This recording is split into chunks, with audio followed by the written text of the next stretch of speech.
देखिए छत्तीसगढ़ आज का मुद्दा हमारे स्टेट एडिटर आदित्य नामदेव जी के साथ। धन्यवाद ललित जी। नमस्कार। आज का मुद्दा में आप सभी का स्वागत है। मैं हूं आदित्य नामदेव। भूपेश सरकार के भ्रष्टाचार की कड़ी में हर दिन नए आंकड़े जुड़ते जा रहे हैं। एसीबी से लेकर ईडी तक और ईडी से लेकर अब विधानसभा तक घोटालों की गूंज सुनाई पड़ रही है। मौजूदा बजट सत्र में राशन घोटाले की गूंज ने एक बार फिर पूर्ववर्ती सरकार के कार्यकाल को कलंकित कर दिया। विधानसभा में सवाल सिर्फ घोटाले का नहीं बल्कि संसदीय परंपराओं के अधिग्रहण का भी उठा, जिसमें तत्कालीन विधानसभा अध्यक्ष के निर्देश के बाद भी जांच नहीं करवाई गई। सदन में जब सवाल उठा और घोटालों का हिसाब मांगा गया तो मौजूदा सरकार को पूर्ववर्ती सरकार की आखिरकार पोल खोलनी ही पड़ गई। सदन में स्वीकार करने के बाद अब राशन घोटाले की जांच शुरू होगी। कुल मिलाकर कोयला, शराब की जांच जहां ईडी कर रही है, एसीबी में दर्ज एफआईआर के बाद जहां चावल घोटाले और कोयले घोटाले की जांच होगी, तो वहीं अब विधानसभा की तरफ से राशन घोटाले की जांच भी शुरू होगी। तो क्या पिछली सरकार में घोटाले ही घोटाले हुए?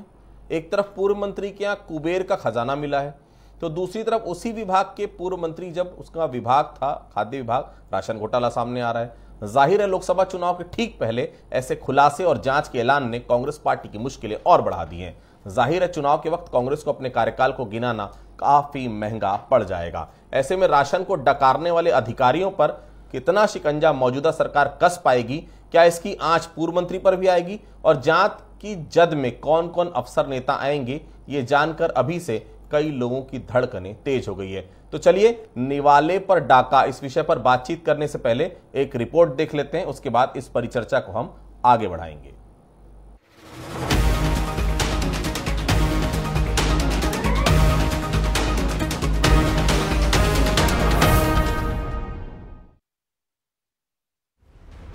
छत्तीसगढ़ के गठन के बाद से ही प्रदेश की सियासत धान और पीडीएस चावल के इर्द गिर्द ही घूमती रही है। लोकसभा चुनाव से पहले चल रहे छत्तीसगढ़ विधानसभा के बजट सत्र में मंगलवार को पीडीएस चावल और धान को लेकर जमकर बयानबाजी हुई। दूसरे दिन के प्रश्नकाल में धान खरीदी और पीडीएस चावल को लेकर सवाल लगाए गए थे। सदन में संग्राम। धान खरीदी पर विपक्ष ने की सत्ता पक्ष की घेराबंदी।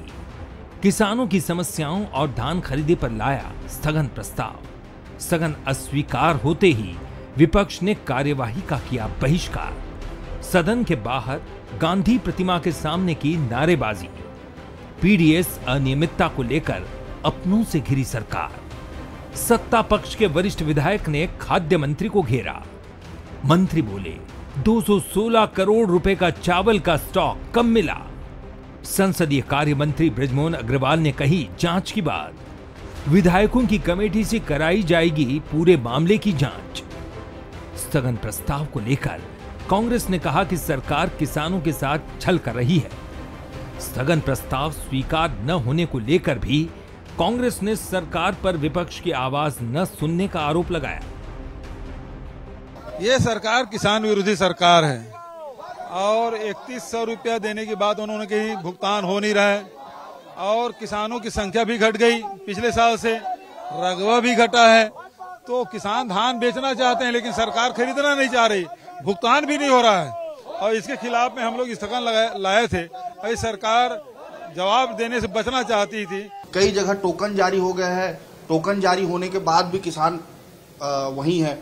भुगतान के मामले में भी ऐसा हो रहा है कि जो धान बेच चुके हैं वो आज भी सोसाइटी में वही हो रहा है। तो ये सरकार कहने के लिए बोल रही है 145 कुंटल हमने खरीदा, ये इतिहास हो गया, सबसे अधिक हो गया।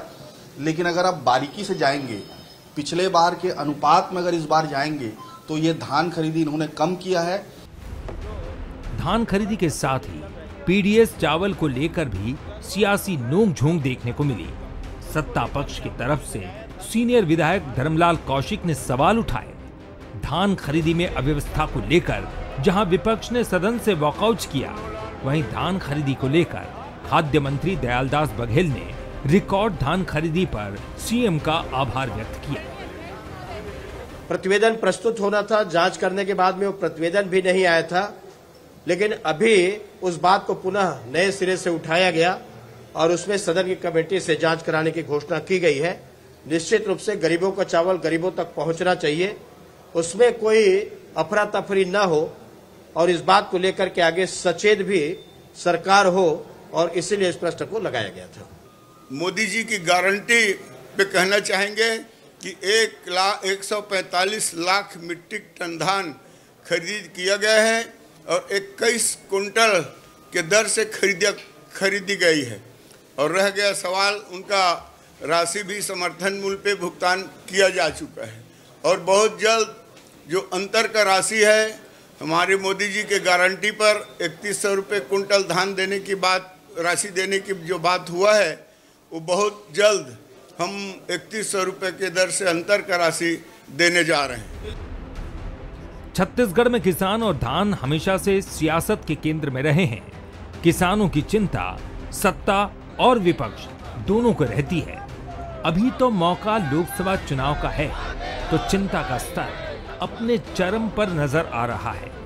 पीडीएस चावल और धान खरीदी को लेकर कांग्रेस हमलावर है तो सरकार भी मजबूती के साथ खड़ी है। अब सवाल ये है कि किसानों के मुद्दे पर शुरू हुई सियासत कहां जाकर रुकेगी और इस सियासत से किसान का कितना भला होगा। गौरव शुक्ला, बंसल न्यूज, रायपुर।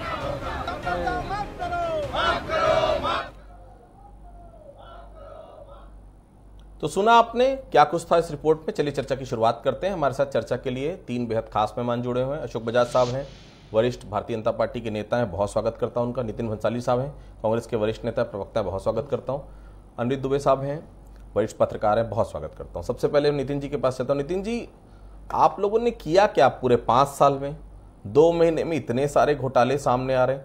सरकार चला रहे थे, घोटाला कर रहे थे कि घोटालों की सरकार चला रहे थे? नितिन जी देखिए, भाजपा के ऊपर तो ये आरोप भाजपा ही लगा रही है। तो वर्तमान में तो भाजपा के ऊपर एक लाइन मुझे समझ में आती है कि दूर के ढोल सुहावने हैं, वादे खोखले हैं, थोथा चना बाजे घड़ा और भ्रष्ट आदमी बोले घड़ा। तो ये सब उसी लाइन पे अभी चल रहे हैं। भाई भ्रष्टाचार हुआ, ये कौन होते हैं? इन्होंने आरोप लगाया, ठीक है, आरोप लगाया। आरोप पे जो जांच एजेंसियां हैं, जो इनके जमाई है बीजेपी के 3 ईडी, आईटी और सीबीआई, वो तीनों जमाई अपना काम कर रहे हैं इनके इशारों पर। तो इनके इशारों पर जो एजेंसियां काम कर रही हैं, आखिर इसके ऊपर भी न्यायालय तो है ना भाई। हाई कोर्ट है, सुप्रीम कोर्ट है, सेशन कोर्ट है। न्यायालय जब तक के उस पर कोई भ्रष्टाचार को या किसी आरोप को सिद्ध न कर दे तब तक वो एक राजनीतिक आरोप बनकर ही रहेगा। इस प्रदेश में चहुमुखी विकास हुआ है। आपके बहुत सारे अधिकारी जेल में हैं, वही न्यायालय ने आदेश दिया, अभी तक बाहर नहीं निकले। आरोपी है, ठीक है, आरोपी बना के उनको भेजा गया है। अभी न्यायाधीश, मुझे ऐसा लगता है कि आदित्य भाई, अभी हमको न्यायालयी प्रक्रिया का इंतजार करना चाहिए। ठीक है, आरोप लगे, वो तो बड़े बड़े आरोप तो इसके पहले यूपीए गवर्नमेंट के समय भी हमारे ऊपर इन्होंने लगाए थे। सारे आरोप, सारी चार्जशीटें, सारी सब हवा हवाई हो गई सुप्रीम कोर्ट में। तो ये है, ये जिस तरीके से पूरे देश में एक माहौल बनाकर रखा है इन्होंने। जिस राज्य में भाजपा की सरकार नहीं है, जहां पर कांग्रेस की है या यहां पर किसी अन्य दल की सरकार है, क्षेत्रीय दलों की सरकार है, वहां पर ये यही धंधे में और इसी काम में लगे हैं।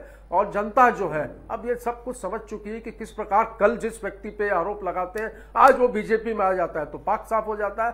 तो ये इनका काम है, इनको इनका काम करने दीजिए। जनता मुंह तोड़ जवाब 2024 के लोकसभा चुनाव में देगी।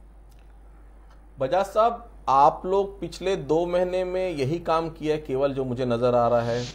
कांग्रेस ने क्या किया है उस पर कार्रवाई की बात की है, आपने क्या किया उस पर कोई बात नहीं हो रही कि सरकार 2 महीने हो गई कि आपकी योजनाएं क्या है, जो वादे आपने करके आया उस पर आगे बढ़ना, वो सब नहीं, केवल बदला ही लेते रहेंगे तो जनता का भला कैसे होगा? बजाज साहब देखिए, ये मोदी की गारंटी की सरकार है, बदले की भावना वाली कोई बात नहीं है। भारतीय जनता पार्टी जो कहती है वो करती है और जो करती है वो कहती है। आपने देखा होगा कि हमारी सरकार बनते 18 लाख आवास सेंक्शन हो गए। हमारी सरकार बनते 21 क्विंटल धान की खरीदी शुरू हो गई। हमारी सरकार बनी है और अभी 8 मार्च को अंतर्राष्ट्रीय महिला दिवस के दिन महतारी वंदन योजना के अंतर्गत 1000 रुपया विवाहित महिलाओं के खाते में पहुंच जाएगा। हमारी सरकार ने 2 साल के बोनस देने का वादा किया था, वो वादा हमने पूरा किया। 12 लाख किसानों को ये राशि, बोनस की राशि जो लंबित थी, उसका भुगतान हुआ है। हमारी सरकार लगातार काम कर रही है। 2 महीने में सुशासन लाने का पूरा प्रयास हो रहा है। इन्होंने क्या किया? ये 5 साल तक खाली नोट गिनते रहे, हैं, घोटाले करते रहे, भ्रष्टाचार करते रहे। आज भ्रष्टाचार की कलई खुल रही है, तो जब भ्रष्टाचार की कलई खुल रही है तो उसे बदले की भावना नहीं करना चाहिए। इन्होंने 5 साल तक न केवल वादा खिलाफी की बल्कि घोर भ्रष्टाचार किया, अन्याय किया, झूठ बोला, ठगा और छत्तीसगढ़ के खजाने को लूटने का काम इन्होंने किया है। ठीक है अनुज जी की मैं से पूछ रहा था कि आज जो सामने आया है राशन घोटाला, इसके बारे में कुछ कहिए आप, किस रूप में देखें इसे? नियम कायदे सब कुछ ताक पर, विधानसभा अध्यक्ष जो तत्कालीन थे चरणदास महंत जी, उनके आदेश को भी ठेंगा, चल क्या रहा था पिछली सरकार में? देखिए क्या है कि आज जो है पहला ही सवाल प्रश्नकाल में जो विधानसभा में उठा काफी दिलचस्प था। ये जो सवाल उठा है वरिष्ठ भाजपा विधायक धर्मलाल कौशिक जी की तरफ से, मतलब उसमें मुद्दा ये था कि जो है पिछला जो बजट सत्र था तो उसमें 17 मार्च 2023 को एक सवाल लगा था राशन प्रणाली पर। तो उसमें जो है इतना उलझाव था कि उसमें एक तारीख निर्धारित की गई कि 24 मार्च 2023 को इसमें जो है मतलब सदन पे सारी चीजें सामने रख दी जाएगी। और फिर हुआ ये कि सत्र का अवसान हो गया समय से थोड़ा पहले। इसके बाद फिर हो सकता है कि अगले सत्र, चाहे वो फिर वो मानसून सत्र रहा हो या फिर शीतकालीन सत्र, ये मामला फिर आया। तो फिर वहां पे ये तर्क दिया गया था पिछली सरकार द्वारा कि मामला कोर्ट में है तो इससे चर्चा हो नहीं सकती। तो आज धर्मलाल कौशिक जी ने इसी मुद्दे को उठाते हुए कहा कि इसमें कोर्ट वोट से जुड़ा हुआ कोई मामला नहीं है। तो एक बारगी तो ये सदन में दृश्य था, देखकर ऐसा लग रहा था कि ये सरकार अपनी ही सरकार पर हमला है। कोई जिस हिसाब से धर्मलाल कौशिक जी और वरिष्ठ भाजपा विधायक अजय चंद्राकर जी ने सवालों की झड़ी लगाई, तो मंत्री दयालदास बघेल जी जो खाद्य मंत्री हैं, वर्तमान मंत्री, उनसे उत्तर देते नहीं बन रहा था। ये तो बहुत बाद में फिर दयालदास बघेल जी ने कहा कि 227 जो है दुकानें निलंबित की गई थी, 187 निरस्त की गई और 24 पर कार्रवाई हुई। और सदन में चर्चा के दौरान ये भी बात आई कि 216 करोड़ की अफरा तफरी हुई है। तो और इतने जब सवाल हुए और जब धर्मलाल कौशिक जी ने मांग की कि सदन की कमेटी से जांच कराई जाए, तो हालांकि बात वहां तक तो नहीं पहुंची, लेकिन इस चीज को संभालने के लिए और थोड़ा सा बैलेंस करने के लिए, संतुलन बनाए रखने के लिए संसदीय कार्य मंत्री बृजमोहन अग्रवाल जी ने जब कहा कि हाँ इसकी जांच होगी, तब यह मामला शांत हुआ। ठीक है नितिन जी, जब तत्कालीन विधानसभा अध्यक्ष चरणदास महंत ने आदेश दिया था कि भौतिक सत्यापन कराया जाए, क्यों नहीं करवाया आपने? ऐसे नहीं लग रहा है कि अपने घोटालों को छुपाने के लिए सभी संवैधानिक प्रावधानों को आप लोगों ने ताक पर रख दिया था? भौतिक सत्यापन भी हुआ, चावल की गड़बड़ी भी सामने आई। रिपोर्ट कहाँ है उसकी? मैं बता रहा हूं ना आपको। तो आप कहेंगे कि उसकी रिपोर्ट कहाँ है, तो मैं भी ये कहूंगा कि भौतिक सत्यापन के आदेश कब हुए। मैं बता रहा हूं भौतिक सत्यापन हुआ और घोटाले की बात भी सामने आई, इसमें वसूली की कार्रवाई भी की गई, दुकानों को भी सस्पेंड किया गया, जिम्मेदार अधिकारियों को भी सस्पेंड किया गया। ये सारी चीजें अभी वरिष्ठ पत्रकार अनिरुद्ध दुबे जी ने आंकड़ा भी बताया कि कितनी दुकानें निलंबित हुई और कितने लोगों से वसूली की कार्रवाई अभी भी फिलहाल भी वर्तमान में भी जारी है। सरकार बदल गई है, सरकार इनकी है तो वसूली की कार्रवाई इनको करनी है। हाँ, गड़बड़ी पाई गई थी जिस पर सरकार ने बिल्कुल गंभीरता से कार्रवाई की थी, ये मैं बड़ी जिम्मेदारी के साथ कहता हूं। नहीं तो कहां तक पहुंची कार्रवाई? वही तो कार्रवाई 216 करोड़ का मामला है जी। कार्रवाई कंटिन्यू चल रही थी। इस बीच चुनाव आए, आचार संहिता लगी और सारे जो एक हमारी सिस्टम जो थी वो पूरी चुनाव में, उसमें आपको मालूम है आचार संहिता लगने के बाद बहुत सारी चीजें जो है वो जो रूलिंग पार्टी होती है उसके हाथ में नहीं होती। तो उसके बाद जब सत्ता इनकी है, ये करे जांच। और ये बार बार कहते हैं घोटाला हुआ, भ्रष्टाचार हुआ। तो देखिए, घोटाला और भ्रष्टाचार हुआ तो आप सूली पर टांग दो, पर न्यायालय से ये साबित करके बताओ कि भाई ये घोटाला हुआ, न खाता न बही, भारतीय जनता पार्टी जो बोले सब सही नहीं चलेगा। ऊपर में कोर्ट भी है, हम लड़ाई लड़ेंगे। आपने जितने आरोप लगाने लगा लीजिए, आपकी केंद्रीय एजेंसियों का जितना दुरुपयोग करना कर लीजिए, पर हम डरने वाले नहीं है और झुकने वाले। ठीक, अमरजीत भगत बोल ही चुके हैं, गोली मार दो मुझे जी। बजाज साहब, शुरुआत में यही कांग्रेस भी कर रही थी, लोग कह रहे हैं कि वही आप भी कर रहे हैं। अपना काम मत करो, दूसरे कामों में गलतियां निकालो, ताकि किसी का ध्यान आप पर जाए नहीं कि आप कर क्या रहे हैं। आप ये बताइए कि ये बोनस का मामला है कि लोकसभा चुनाव में आगे पॉलिटिकल माइलेज मिल जाएगा, आप लोग ये तमाम चीजें रहेंगी। अमरजीत भगत बोल भी रहे लगातार कि गरीब आदमी को आप लोग परेशान कर रहे हैं, अब सदन में भी उलझा दे रहे हैं उनको, तब तो ठीक ही बोल रहे हैं ना। उनको उल्टा लटकाने की बात भी आप लोगों ने की थी, आपको याद हो, आपके एक मंत्री आए थे, उन्होंने कहा था जो गलत करेगा हम उनको उल्टा लटका देंगे। शुरुआत अमरजीत भगत से ही हो रही है क्या उल्टा लटकाने की? बजाज साहब देखिए, ये राशन घोटाले की बात है, ये तो पार्ट 1 है। राशन घोटाला तैयार रहिए, पार्ट 2 भी आएगा भी जी, पार्ट 2 भी आएगा। प्रधानमंत्री अन्न योजना के अंतर्गत, गरीब कल्याण योजना के अंतर्गत कोरोना काल में 5 क्विंटल प्रति यूनिट फ्री में जो चावल दिया गया और 8 महीने तक फ्री में 1 किलो प्रति राशन कार्ड चना दिया गया केंद्र सरकार द्वारा, वो यहाँ के हितग्राहियों को नहीं मिला। गरीब के निवाला इन्होंने छीनने का प्रयास किया। ऐसे समय में जब कोरोना काल था, फैक्ट्रियां बंद हो गई, काम बंद हो गए, दुकान बंद हो गए, रोजगार बंद हो गया, तो माननीय प्रधानमंत्री जी ने पूरे दया पूर्वक ये लॉन्च किया, प्रधानमंत्री गरीब कल्याण योजना लॉन्च करके 80 करोड़ लोगों को चावल देने का काम किया। लेकिन ये चावल घटक गए, चना घटक गए। अब इसका अगर हिसाब जनता नहीं मांगेगी, इसका हिसाब अगर सरकार नहीं मांगेगी अपनी बात जी, तो फिर कैसे काम चलेगा? फिर हमारा दायित्व क्या है? बिल्कुल अनुज जी, मेरा सवाल आपसे भी यही कि क्या सोची समझी रणनीति है? क्योंकि टाइमिंग देखिए आप, गरीबों से जुड़ा मुद्दा निश्चित तौर पर पॉलिटिकल एडवांटेज लोकसभा चुनाव में भारतीय जनता पार्टी को मिलता हुआ दिख रहा है, क्योंकि आज तक किसी नेता कुछ बिगड़ पाया नहीं। आप भी यही है, मैं भी हूं। 5 साल बघेल जी रमन सिंह जी को परेशान करते रहे। रिजल्ट देख लीजिए, अमरजीत भगत का भी वही होगा जो पहले हुआ। फर्क क्या पड़ता है सब चीजों से? कोई फर्क पड़ पाएगा आने वाले समय में? देखिए, आने वाले समय की बात है, मैं आने वाले समय पर ही आ जाता हूँ। अप्रैल या मई में लोकसभा चुनाव होना है और छत्तीसगढ़ में अब धान और किसान एक बहुत बड़ा फैक्टर हो गया है, और ये अभी से नहीं, 2018 से ये चीज चली आ रही है और ये आगे भी चलेगी। आज देखिए, प्रश्नकाल में पहला प्रश्न धान किसान, उसके बाद दूसरा प्रश्न जो है विपक्ष के उमेश पटेल जी ने उठाया, धान और किसान। आज स्थगन आया विपक्ष की तरफ से, धान और किसान। आज देखिए, स्थगन की जब बात आई तो थोड़ा सा एक चीज मैं कहना चाहूंगा। डॉक्टर चरणदास महंत जी ने सबसे पहले जो स्थगन पे अपनी बात रखी और 2-4 लाइन में उन्होंने कहा कि जो आज स्थगन दिया उस पर चर्चा कराई जाए। उसमें मुझे संसदीय कार्य मंत्री बृजमोहन अग्रवाल जी की जो एक आपत्ति थी, मैं ये मतलब मैं किसी के पक्ष में खड़े होकर बात नहीं कर रहा हूं, तो उन्होंने कहा वो जो मुझे बहुत तर्कपूर्ण लगी, उन्होंने कहा कि जो स्थगन विपक्ष की ओर से दिया गया है उसमें कोई ऐसी स्पेसिफिक बात नहीं है कि जिससे इस पर चर्चा कराई जा सके। तो आज मैंने भी उस स्थगन का अध्ययन किया आदित्य जी। तो जहां तक मैं समझ रहा हूं, विपक्ष निश्चित रूप से अपनी भूमिका में बहुत अच्छा है। मैंने उमेश पटेल जी की मैं तारीफ भी करूंगा कि बहुत ही मतलब अनोखे अंदाज में आज उन्होंने प्रश्न को उठाया। लेकिन ये जो आज स्थगन है उसमें आंकड़े और जो भी यहाँ पे कुछ घट रहा है यदि किसानों के साथ धान खरीदी को लेकर, और जो भी कोई भी मुद्दा हो, या धान की खरीदी की तारीख बढ़ाई जानी चाहिए थी, या किसानों का पूरा धान नहीं लिया गया, तो थोड़ा सा और अध्ययन के साथ अगर ये आज के स्थगन में बात आई होती तो शायद उसका अपना अलग असर पड़ा होता। अनुज जी, हमने पिछली सरकार में भी देखा है, जब कोई बड़ा कार्यक्रम होता था, चाहे वो बीजेपी के बड़े कोई केंद्रीय नेता आते थे, उस दिन इसी प्रकार कोई ना कोई ऐसी बात हो जाती थी विधानसभा में कि वो एक पक्ष या सत्ता पक्ष या विपक्ष उस दिन अपने आप को कार्रवाई से बाहर कर लेता था। आज वही कांग्रेस ने किया। तो क्या ये ऐसा कुछ हिडन एजेंडा रहता है कि कोई और काम करना है तो ऐसे समय में कुछ ऐसी बात ले आओ ताकि विधानसभा से आपको ये भी बता दें कि हम तो भाई किसानों के मुद्दे पे हमने वॉकआउट किया है, जबकि उस पर चर्चा भी बहुत सार्थक रूप से हो सकती थी? अनुज जी, आज देखिए क्या होना, देखिए आप बात बोल रहे हैं तो सवाल भी अपने आप में बड़ा दिलचस्प है।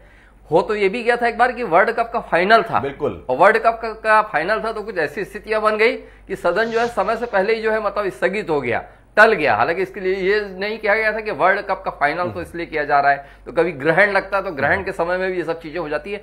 लेकिन मैसेज देने में तो आज विपक्ष सफल रहा। उन्होंने जब स्थगन पे जब चर्चा नहीं हुई और अग्राह्य हो गया, तो डॉक्टर चरणदास महंत जी ने कहा कि आज दिन भर के लिए हम कार्रवाई का बहिष्कार करते हैं, तो वो अपना मैसेज देने में सफल रहे, भले हिडन एजेंडा रहा हो, लेकिन एक जो विपक्ष को जो अपना कृत्य करना चाहिए, जो कर्म करना चाहिए, वो आज करते नजर आया। आदित्य जी, नितिन जी, आप लोगों ने अपनी सरकार को किसान हितैषी, गरीबों की सरकार बताया था, लेकिन देखिए जब सरकार बदली तो सबसे ज्यादा आरोप आप लोगों पर इन्हीं वर्गों से जुड़े घोटालों पर आ रहा है। चावल घोटाला हो, राशन घोटाला हो, FIR भी दर्ज हो चुकी। भाई सही है तभी तो दर्ज हुई है ना FIR। देखिए, हम तो तैयार हैं, और इसके पहले ये लड़ाई मुझे लगता है अंग्रेजों से छोटी लड़ाई तो नहीं है। हमने वो लड़ाई जीती है, तो ये लड़ाई हमारे लिए बहुत छोटी है, ये भी मैं आपको बता दूं। अब ये है कि जिन पर आरोप लग रहे हैं वो कल बीजेपी ज्वाइन कर ले तो सारी चीजें क्लियर हो जाएंगी, ये तो आपने देखा ही है। और बीजेपी वाले तो ऐसा ही चल रहा है कि एक ही नारा, एक ही नाम, झूठ बोलो सुबह शाम और पकड़े जाओ तो जय श्री राम। तो इनका तो आप जान ही रहे, इनका नेचर, काम करने का तरीका भी यही है कि जितने लोग बड़े बड़े भ्रष्टाचारी जो इस देश के थे वो सारे लोग आज बीजेपी में, हेमंत बिस्वा शर्मा, एकनाथ शिंदे, छगन भुजबल, अभी आपकी स्क्रीन पे देख रहा हूं कि वो अजीत पवार की एनसीपी असली हो गई और शरद पवार को चुनाव आयोग ने झटका दे दिया। ब्रेकिंग न्यूज चल रही है आपकी स्क्रीन पे मैं देख रहा हूं। तो किस तरीके से चल रहा है चंडीगढ़ चुनाव के नतीजे भी बताते हैं, सुप्रीम कोर्ट की टिप्पणी बताती है कि किस तरीके से एजेंसियों का, वहां पर प्रशासन का, चुनाव आयोग का, हर तरीके का किस प्रकार वजह सब क्या कीजिएगा। मैं आपको थोड़ा फ्लैशबैक पे ले जा रहा हूं। हर दिन नई एफआईआर होती थी, जैसी भूपेश बघेल शासन में आए थे, कभी रमन सिंह के खिलाफ, उनके दामाद के खिलाफ, उनके बेटे को चिट फंड में फंसाना। अब यही पर पार्टी आप लोग भी शुरू कर रहे हैं। ये राजनीतिक परंपरा बन गई है कि मध्य प्रदेश में हमने देखा है, कमलनाथ अगर जाते हैं, शिवराज जी के घर जाया करते थे तो शिवराज जी गेट पर आकर स्वागत करते थे। सुचिता की बात राजनीति में शायद छत्तीसगढ़ में बेमानी सी हो गई। वजह साहब, आप तो बहुत पुराने सीनियर लीडर हैं, क्या इस प्रकार का वातावरण कभी था प्रदेश में जैसा बनता जा रहा है? देखिए, एक बात स्पष्ट है कि बदले की भावना से कुछ नहीं हो रहा है। इनकी सरकार बनी तो हर मामले में एसआईटी गठन ये बदला लेते थे, आप बदला नहीं लेते। इन्होंने जो किया वो सब टाई फिस हो गया केवल बदनाम करने के लिए से, और किसी कुछ नेताओं को टारगेट में लेकर जिस प्रकार से बयानबाजी की गई है ना। भारतीय जनता पार्टी के समय नान घोटाले की जांच शुरू हुई और ये लोग नान घोटाले पर भाजपा के खिलाफ आरोप लगा रहे हैं। अरे तो ये किस ढंग से बचकाना हरकत कर रहे थे, ये समयबद्ध तरीके से समझ में आ गया। लेकिन अभी ये जो घोटाले सामने आ रहे हैं ये तो हुए हैं ना, सबको मालूम है। चावल में घोटाला हुआ, कोयले में घोटाला हुआ, धान खरीदी में घोटाला हुआ, और इन्होंने क्या क्या नहीं किया। जल शक्ति मिशन के अंतर्गत जो नल जल योजना लगना है, घर घर नल लगना है, उसके टेंडर में घोटाला हुआ, आपने रद्द किया। आपने सरकार ने क्या नहीं किया? छत्तीसगढ़ को बेहतर आपने किस मामले में घोटाला नहीं किया? कोई एक आध पॉइंट छोड़ा क्या? आपने नहीं छोड़ा। आप अभी जो कर रहे हैं वृथा विलाप है। आज जिस ढंग से जो नौटंकी कर रहे हैं, धान खरीदी के मामले में आप किसानों के मेहरू बनने का प्रयास कर रहे हैं। आपने केवल 107 लाख मीट्रिक टन धान खरीदा था, आप कितना खरीदते उसको 145 लाख, ये बड़ा इंपॉर्टेंट सवाल है। 45 लाख अरे आप किसान है, ठीक है बजाज साहब, ठीक है खेती खरीदी हुई 50,000 और प्रतिकूल मौसम के बाद भी खरीदी हुई। बजाज साहब ठीक है जी, एक आखिरी सवाल ठीक है नितिन साहब जी, ठीक है अनिल जी, आखिरी सवाल जी। ठीक अनिल जी, जो भी मामले सामने आए हैं, हम सिर्फ आज के राशन घोटाले का जिक्र नहीं कर रहे हैं। अब तक जितने भी घोटाले सामने आ रहे हैं, क्या सिर्फ आर्थिक अनियमितता का मामला है या राजनीतिक दूषिता का मामला? आपकी नजर में क्या है? मैं आदित्य जी अपना अनियमितता और दूषिता, मैं दोनों शब्दों को हटा लेता हूं मैं। और देखिए क्या है कि दोनों जो पार्टियां अगर कहीं आज बजट सत्र में आमने सामने हैं तो कुल मिला के लोकसभा चुनाव है, इसकी आहट आज मिल गई।